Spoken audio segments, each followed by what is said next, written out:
사도행전 설교는 제가 2020년부터 그 작년 그 봄까지 27장까지 했죠. 약 190회에 걸쳐서 진행한 강의 설교인데요. 제가 좀 속도가 느리잖아요. 이게 한 구절 한 구절 하다 보니까 190회나 27장까지 진행을 했는데 그리고 내려놓았죠. 1년이 지났습니다. 그리고 오늘 다시 이어가는데 다만 28장을 이어가되 강의 설교 형식이 아니고 거침없는 행전이라고 하는 제목으로 딱 5번만 너무 또 느리게 가면 또 이제 힘들어하시는 분도 있으실까봐 딱 5번만 3월 한 달간만 거침없는 행전이라고 하는 시리즈로 풀어갑니다. 왜 거침없는 행전이라고 이름을 했는가 하면은 사도행전 기자 누가가 이 사도행전의 제일 마지막 장 마지막 절을 아콜리토스라고 하는 단어로 마무리를 하는데 그게 거침없는이라는 의미의 단어입니다. 사도행전 28장 31절 말씀을 직접 한번 확인해 볼까요? 하나님의 나라를 전파하며 주 예수 그리스도에 관한 모든 것을 담대하게 거침없이 가르치더라 이렇게 되어 있는데 우리말 성경에는 가르치더라라는 단어로 마무리되잖아요. 근데 원어 성경에 보면은 이 거침없이라는 이 아폴리토스가 제일 마지막에 표기되는 단어예요. 그러니까 그 사도 바울이 로마 감옥에 갇혀 있지만 예수 그리스도의 복음은 그 어떤 환경과 장애와 갇힘에도 전혀 제한받지 않고 거침없이 계속해서 전진해 나가더라라고 하는 그 열린 결말로의 의도를 가지고 누가 사도행전의 기록자인 누가가 이 아폴리토스라는 단어 거침없이라는 제한받지 않는다 라는 단어를 이렇게 집어넣은 거죠. 그래서 거침없는 행전이라고 이름을 했습니다. 오늘 본문으로 들어가기 전에 시간이 좀 지났으니까 27장에 있는 그 이야기를 오늘 본문의 배경이 되는 내용을 짧게 좀 떠올려 보길 원합니다. 예루살렘에서 유대인의 폭동으로 인해서 바울이 붙잡혔고 약 2년간 가이사랴에 구금되었지요. 그리고 아그리빠 왕과 베스도 총독 앞에서 변론하면서 십자가 이 복음의 사건 그리고 부활의 사건을 담대하게 증언을 합니다. 그는 황제에게 상소해서 기꺼이 죄수의 신분으로 로마행 배에 황제의 법정에 서기 위해서 로마행 배에 올라가게 되는데 그때 동행한 이는 사도행전 기자인 누가와 그리고 아리스타고라는 사람이었습니다. 로마로 가는 겨울 지중해 바다는 거칠고 위험했어요. 중간에 날씨가 좀 거세지면 이제 중간에 겨울이 지나기까지 좀 쉬어야 되는데 그럼에도 항해를 강행하는 거죠. 그 이유는 생명보다 눈앞의 이익을 더 사랑한 사람들의 어리석은 결정이 빚어낸 결과였어요. 바울이 이거는 상식적으로 말이 안 되고 또 성령의 감동으로 만류했거든요. 이렇게 되면 우리 배와 모든 것들 다 잃어버리게 될 것이다. 그래도 그 바울의 만류를 무시한 채 닻을 올린 배는 유라굴로라고 하는 죽음의 광풍에 속절없이 집어삼켜지고 말았습니다. 그래서 그들은 그토록 애지중지 여기던 화물과 배를 다 이렇게 채웠던 곡물과 그런 모든 것들을 배를 움직이는 기구들도 자신의 손으로 모두 다 바다에 던져야 했어요. 배를 가볍게 해야 됐기 때문에 14일 동안 약 보름간 해도 보이지 않고 달도 보이지 않는 칠흑 같은 어둠 속에서 사람들은 이제 다 죽었구나, 마지막 희망의 끈마저 다 내려놓은 그 절박한 순간에 그 절망의 바다 한복한 가운데서 바울이 믿음으로 일어섭니다. 그리고 흔들리는 배 위에서 마지막 남은 떡을 가져다가 하나님께 감사 기도를 드리고 사람들에게 나눠주면서 소망을 선포합니다. 너희 중 머리카락 하나도 잃을 자가 없으리라. 한 사람도 이 생명을 잃게 되는 자가 없을 것입니다. 지난 밤에 주님께서 내 곁에 서서 그렇게 말씀하셨습니다 라고 선포를 했던 거예요. 바울의 선포대로 거센 파도에 떠밀린 배는 어느 해안에 닿습니다. 그리고 모래톱에 걸린 배는 꿈쩍도 못하는 거예요. 그리고 뒤 백고물에 밀어닥치는 파도에 배는 산산조각이 났지만 단 한 사람도 생명을 잃지 않았습니다. 깨어진 널조각과 파편을 부여잡고 사람들이 이제 간신히 기어오른 그 낯선 섬, 그 이름이 바로 멜리데라는 섬이었어요. 오늘 본문은 거기서부터 시작이 됩니다. 멜리데 섬에 상륙한 276명의 사람들의 몰골이 어떠했는지 한번 상상해 보시길 바래요. 보름 가까이 제대로 먹지도 자지도 못했던 사람들이에요. 거친 풍랑과 사투를 벌이면서 차가운 겨울, 그 바닷물에 온몸이 흠뻑 젖은 채 기어 나왔습니다. 그리고 하늘에서는 이 겨울 비가, 차가운 비가 계속 내리고 있었고, 사람들은 저체온증으로 또 배고픔으로 극도의 두려움으로 사시나무 떨듯이 덜덜덜덜덜 떨고 있었습니다. 어디로 가야 할지 알 수 없는 그 막막함 속에 다 내동댕이 쳐진 그 순간 하나님은 원주민들의 마음을 움직였어요. 평소라면 낯선 이방인들을 경계했을 원주민들이었지만은 이날은 특별한 동정심을 품고 다가와서 꽁꽁 언 몸을 사람들이 녹일 수 있도록 커다란 불을 피워서 그들을 맞이해 준 겁니다. 참 놀라운 기적이죠. 차가운 비를 맞으면서 타오르는 모닥불 주위로 사람들이 몰려들고 불을 쬐입니다. 로마의 백부장과 군인들이 있었고 선주와 또 선장과 선원들이 있었습니다. 그리고 또 이 많은 이 사람들의 무역을 하는 재력가인 상인들이 있었고 또 압송되어가는 죄수들이 있었죠. 또 군병들이 있었습니다. 모두가 불을 쬐면서 얼어붙은 몸을 녹이기에 바빴습니다. 바로 그때 한 사람이 물 위에서 빠져나와 빗속을 걷습니다. 사도 바울입니다. 나이도 아마 가장 많았겠죠. 이미 고령의 나이에 들어간 바울이었습니다. 그리고 며칠 동안의 사투로 그 누구보다도 깊이 탈진해 있었겠죠. 누가 보아도 연장자인 바울이야말로 제일 먼저 불가에 앉아서 몸을 녹여야 할 사람이었습니다. 하지만 그는 남들이 피워놓은 불 앞에 가만히 앉아 불길만 쬐고 있지 않았다라는 거예요.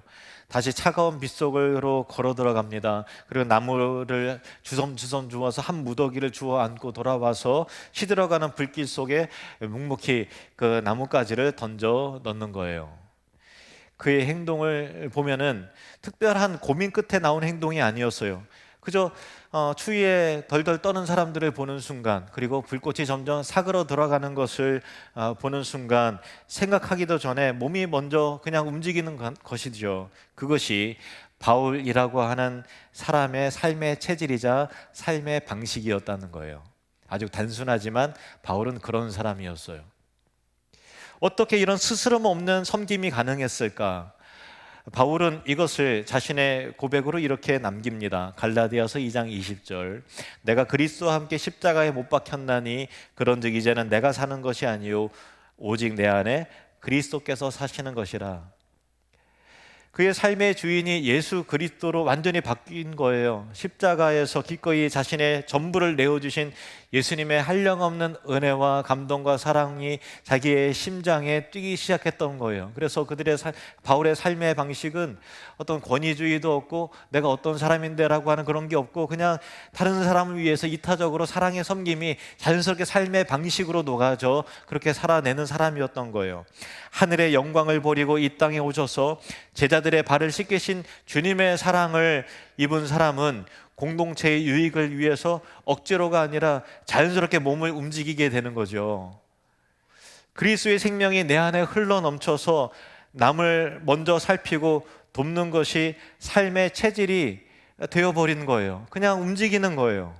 저 사람에게 도움이 필요하구나. 저 사람이 추워하고 있구나. 배고파하고 있구나. 그냥 자연스럽게 섬기는 거예요. 우리도 이 바울의 모습을 닮아가면 좋겠습니다. 우리 집에서 이제 식사를 하면은 이제 돌아가면서 이제 설거지를 하는데 저도 하고 우리 애들도 하고. 근데 우리 애들에게 이제 설거지를 시키면 지난번에 누가 했지? 그리고 이번에는 누가 해야 할 차례라고 하는 거 순번이 헷갈리기 시작하면 거기서 굉장히 갈등이 벌어지거든요. 그리고 누구는 설거지 양이 많아요. 누구는 설거지가 접시 한 두세 개만 닦으면 돼. 그러면은 그걸 한 번으로 칠 것이냐. 아니면 두 번, 세 번을 해야 되는 것이냐라는 거에 따라서 굉장한 분쟁과 갈등이 벌어지기 시작하는 거예요. 왜 그렇죠? 아직 덜 성숙해서 그런 거잖아요. 어린 아이이기 때문에 그런 것입니다. 그냥 누가 할 것 없이 그냥 섬기는 거예요. 가족을 위해서 밥을 짓고 청소를 하고 내가 먼저 움직이는 거예요. 내가 먼저 봉사하고 섬기는 거예요. 누가 덜 했으면 어때요? 누가 더 많이 했으면 어때요? 그냥 그리스도의 사랑으로 계산하지 않고 그냥 사랑으로 섬기는 것이 성숙한 신자의 모습 아닙니까? 바울이 그랬다라는 거예요.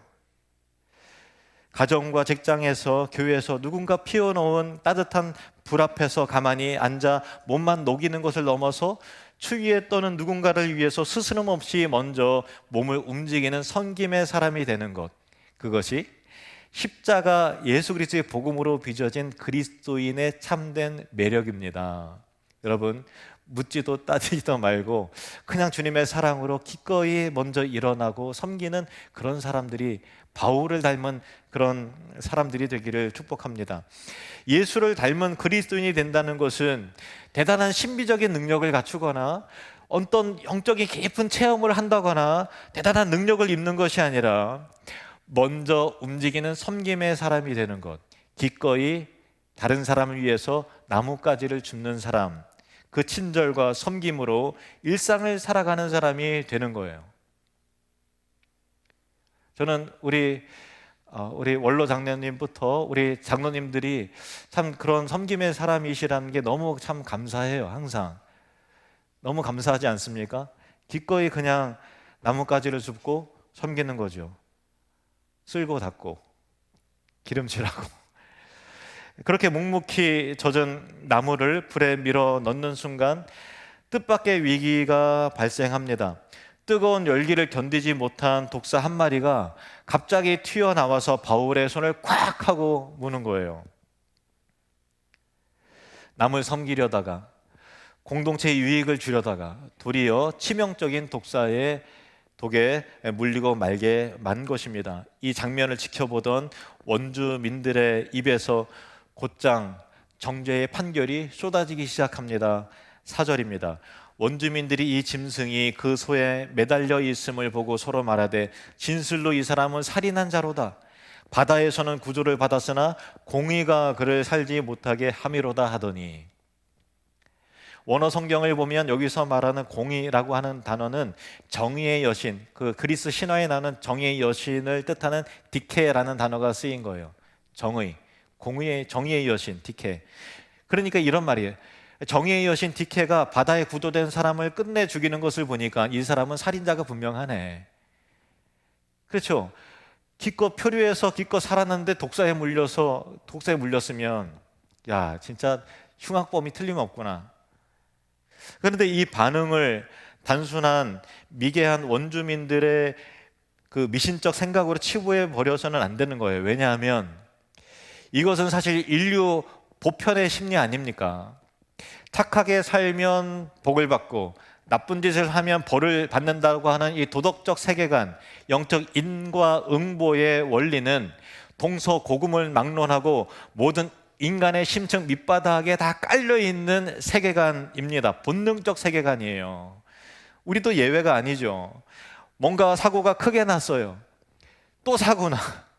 그러면 그 소식을 들으면 무의식적으로 야, 저 사람 뭔가 잘못한 게 있겠지, 내가 그럴 줄 알았어 하고 생각하고, 좋은 일이 생기면 그래도 내가 그래도 선하게 착하게 비교적 살았으니까 뭐 이 정도 얻는 거는 당연한 거 아닌가 라고 여기죠. 이 본능적 인과응보의 세계관의 저울은 우리 손에도 들려 있어요. 그래서 우리도 이 저울의 다른 일을 쉽게 판단하고 정죄하고 동시에 자기 자신도 그 저울에 달면서 괴로워하면서 사는 거예요. 바울을 향한 이 저울이 우리를 향해 겨눠질 때가 있죠. 믿음의 길을 걸어가면서 열심히 선교하고 봉사하고 이웃과 교회를 섬기려 할 때도 이런 일들을 얼마든지 겪을 수가 있는 거예요. 선한 의도로 한 일인데 오해를 받습니다.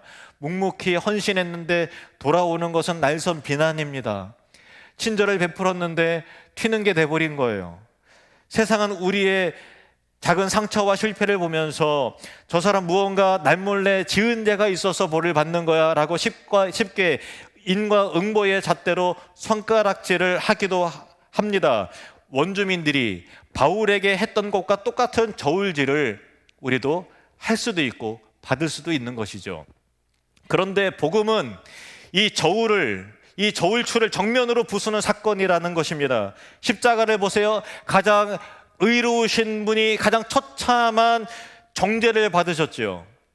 아무 죄도 없으신 하나님의 아들이 살인자들 사이에서 가장 흉악범으로 처형을 당하셨던 것입니다. 세상의 인과응보의 논리라면 도저히 설명되지 않는 사건이 십자가 사건이에요.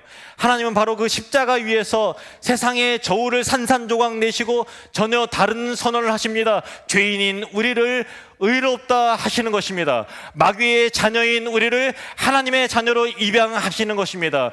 아무 죄가 없어진 그분에게 하나님의 죄와 진노의 그 심판을 쏟아 부으셨습니다. 고린도후서 5장 21절입니다. 하나님이 죄를 알지도 못하신 이를 우리를 대신하여 죄로 삼으신 것은, 그 이유는 우리로 하여금 그 안에서 하나님의 의가 되게 하려 하심이라.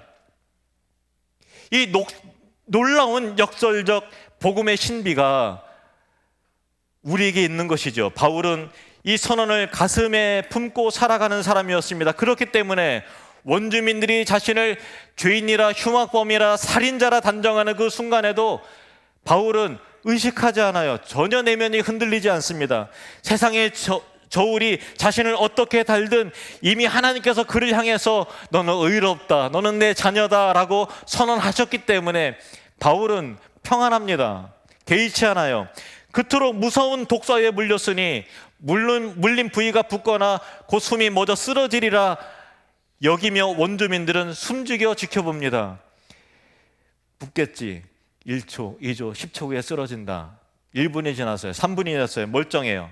5분이 지납니다. 아무 일도 일어나지 않아 그들은 금세 태도를 바꿔버려요. 5절 6절 말씀. 바울이 그 짐승을 불에 떨어버림에 조금도 상함이 없더라. 그들은 그가 붙든지 혹은 갑자기 쓰러져 죽을 줄로 기다렸다가 오래 기다려도 그에게 아무 이상이 없음을 보고 돌이켜 생각하여 말하되 그를 신이라 하더라. 조금 전까지만 해도 살인자라고 하면서 수근거리던 사람들이 눈앞에 작은 기적 하나의 순식간의 입장을 180도 바꾸어 그를 신이라고 추앙하면서 떠드는 모습을 보세요. 살인자에서 신으로 판결이 뒤집히는데 몇 분 걸렸습니까? 한 몇 분이었어요. 그것이 바로 우리가 그토록 두려워하고 신경 쓰는 세상 사람들의 평가가 지닌 적나라한 실체라는 것입니다. 뭔가 잘하고 뭔가 성공적으로 보일 때는 다 같이 박수와 갈채와 칭찬과 추앙을 하다가 뭔가 삐끗하고 넘어질 때는 언제 그랬냐는 다 같이 심판과 정죄의 잣대를 들이미는 것이 이 세상의 시선 아닙니까? 사람들의 평가는 이토록 가볍고 변덕스럽죠. 그 저울을, 그 사람들의 시선을 내 존재에 결탁하고 존재에 올려놓는 한 우리는 평생 사람들의 시선에 따라서 흔들릴 수밖에 없게 되는 것입니다. 살인자라는 정죄와 신이라고 하는 찬사, 바울은 이 두 극단의 소용돌이 한가운데 서 있었지만 그는 어떻게 반응했습니까? 그는 고통 속에 비명을 지르지 않았어요. 사람들을 향해서 나는 살인자가 아니란 말이요 하고서 핏대를 세워서 변명하지도 않았습니다. 그저 그가 한 것은 자기 손에 매달린 독사를 불 속에 무심히 툭 털어버리는 것, 그 작은 행위였습니다. 죽음을 부를 수도 있는 독사였어요. 그런데 그 표정은 어땠을까요? 저라면 펄쩍펄쩍 뛰면서 난리를 쳤을 거예요. 그런데 바울은 마치 소매에 붙은 먼지를 털듯이 아무렇지도 않게 떨어버리는 거예요. 그리고 실제로 조금도 상함이 없었어요. 만약 바울이 사람들의 칭찬과 비난과 어떤 위기에 영혼의 닻을 내리고 사는 사람이었다면 어땠을까요? 살인자라는 말에 상처를 받아서 분노하고 억울해하고 밤을 새우면서 막 부들부들 떨었을 거예요. 저라면 그랬을 것 같아요. 주님 억울합니다. 그랬을 것 같아요. 반대로 신이라는 찬사 앞에서는 우쭐해서 교만에 빠졌을 겁니다. 독사에 물렸을 때는 어땠을까요? 두려움에 사로잡혀서 펄쩍펄쩍 뛰면서 살려달라고 비명을 질렀겠죠. 하지만 바울은 살인자라는 정죄 앞에서 요동하지 않아요. 신이라는 박수와 찬사 앞에서 흔들림이 없습니다.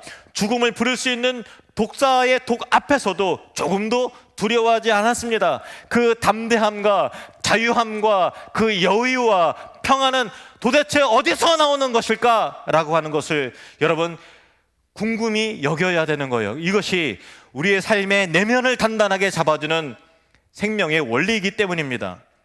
우리 자신에게 솔직하게 한번 자문해 봅시다. 우리는 무엇으로 나 자신을 정의하면서 살아갑니까? 우리는 얼마나 수많은 사람들의 시선과 말에 의해서 이리저리 후들리면서 예민하게 까칠하게 반응합니까? 사람들이 나를 어떻게 보는가? 아, 저 사람 표정이 바뀌었네. 인사했는데 오늘 왜 인사를 안 하지?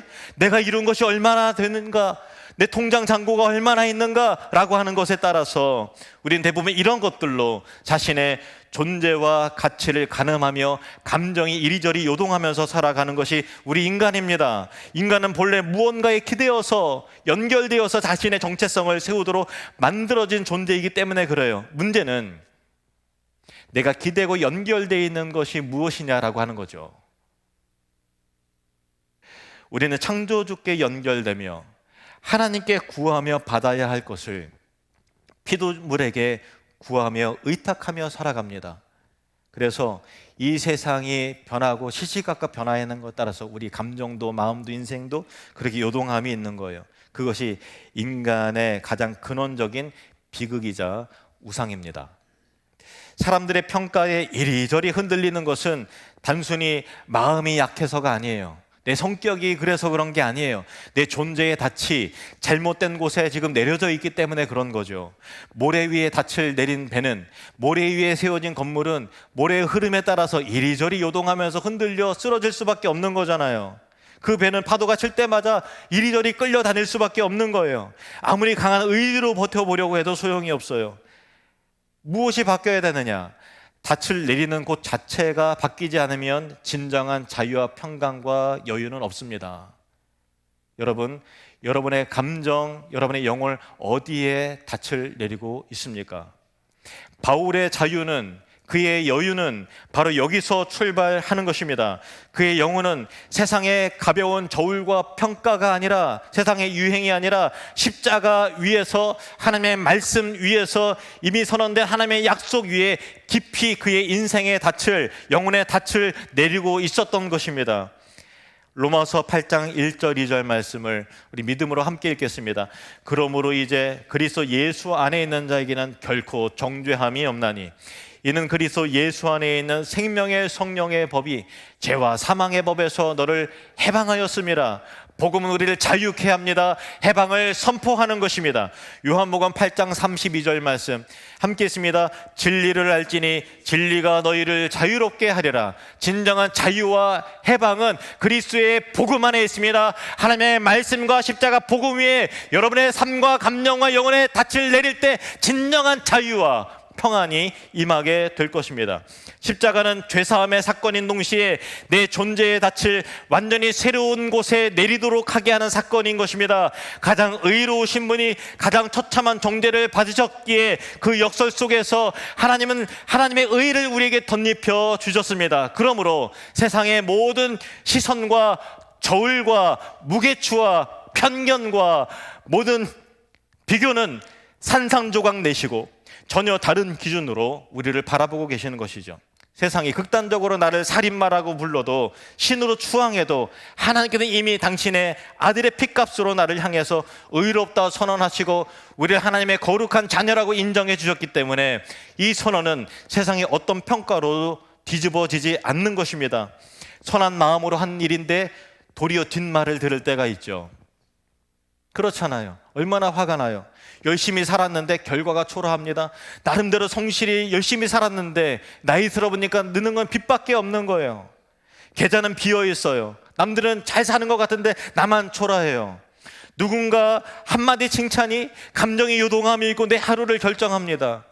교회에서 인정, 어떤 사람들의 시선에 따라서 우리 인생이 좌우가 될 때 그 순간 우리는 얼마나 세상의 비교와 저울에 기대어 살고 있는지를 깨달아야 된다라는 것입니다. 하지만 하나님의 선언은 그 저울과 전혀 다른 곳에 서 있습니다. 그분은 자신의 아들을 목숨을 값으로 치르시고 나를 향해서 의롭다고 말씀을 하셨습니다. 그보다 더 확실하고 무겁고 영원한 말은 이 세상에 없습니다. 바울이 독사를 툭 털어 버릴 수 있는 것은 그 의지가 강해서가 아니고 그가 남다른 강한 심장을 가지고 있어서가 아니었어요. 사람들의 정죄에도 찬사에도 흔들리지 않았던 그 자유함이 죽음의 위협 앞에서도 똑같이 작동했습니다. 그의 존재가 이미 예수 그리스도와 결탁이 연결이 되어 있었고 이미 십자가 위에 닻을 내리고 있었기 때문입니다. 세상의 정죄도 세상의 찬사도 독사의 독도 그 닻을 끊을 수 없었던 거예요. 그것이 복음이 주는 거침없는 자유와 해방과 여유와 평안함인 것이죠. 그리고 여러분, 이 자유는 바울의 것만은 아닙니다. 십자가 앞에 선 우리 모두에게 주어진 것입니다. 여러분, 평안하십시오. 사람들의 시선과 저울질에 이리저리 잠 못 자면서 이를 갈고 요동하면서 하지 마십시오. 어린아이 때는 그럴 수는 있지만 이제는 여러분의 영혼의 닻을 십자가 복음 위에 깊게 내리시기를 바랍니다. 저 천국에 소망을 두세요. 우리의 삶에도 예기치 않은 멜리데 섬이 찾아올 수가 있죠. 폭풍이 지나간 자리에 호련히 내던진 것 같은 고립과 어려움의 시기를 우리는 마주할 때가 있습니다. 너무나 막막합니다. 겨울비는 내리고 있고 사방은 축축합니다. 그 자리에서 우리가 해야 할 일은 거창한 업적과 또 어떤 신비적 경험이 아니에요. 그냥 나무를 줍는 것입니다. 십자가의 크신 사랑에 빚진 자로서 내 곁에 떨고 있는 사람을 위해서 그냥 아무 생각 없이 계산하지 않고 먼저 움직여가는 거예요. 밥하고 빨래하고 청소하고 양육하고 열심히 직장 생활하고 성실하게 살아가는 것, 그 동기는 사랑에서 나오는 거죠.